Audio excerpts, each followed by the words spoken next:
there's two things that I have down to record on my DVR. There's motorcycle racing and there's Louis' show, Louis. And I think, you know, to me,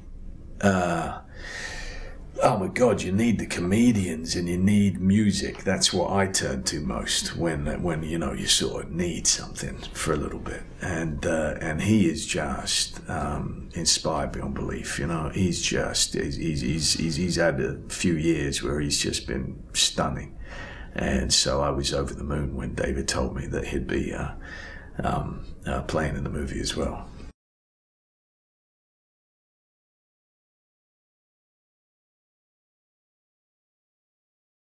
He sees it as a finite time where he has to do this, and that there's no other opportunities, that the alternative is just he goes, throws up his hands and says, I will live a life that is desperately unsatisfying, in which I'm grumbling and I have a bad marriage and my son's unhappy because he sees that his parents are unhappy, and the cycle will continue. And he's saying, no, I've got to be the one to break that cycle. You know, I'm going to go for something better in my life. And you have to respect that, because you know, ultimately he's looking out for his loved ones. You know, no matter how much it would be very tough for him to admit that, that is what's happening. You know, and so there's a very bizarre, very hidden decency to the man. You know, there really is. He definitely has his boundaries. You know, he'll do this, but he will never go there. You know, those are bad people. This is something he's doing just to survive, and he's doing it for his family. And he's once he's out, he's out.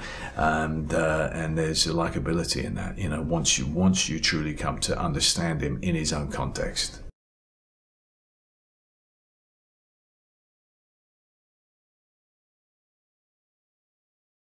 He's the least likely FBI agent ever, you know? Yeah. You know, I don't know what the bureau was like at that time, but certainly the guy wouldn't stand a chance of having a job in today's bureau at all, you know? But, you know, you get a glimpse of his life. You understand that he's just dying for something different. He's ambitious, but there's also a predictability to that. And suddenly he loves meeting Irv and Sid, because these are the kinds of characters that he's been dying to socialize with and meet all his life, you know, because they're not who you should be, who decent people say you should be, and that's what he's dying for, because he's had to live his whole life as a decent, good guy, and this is his chance just to explode, which he does.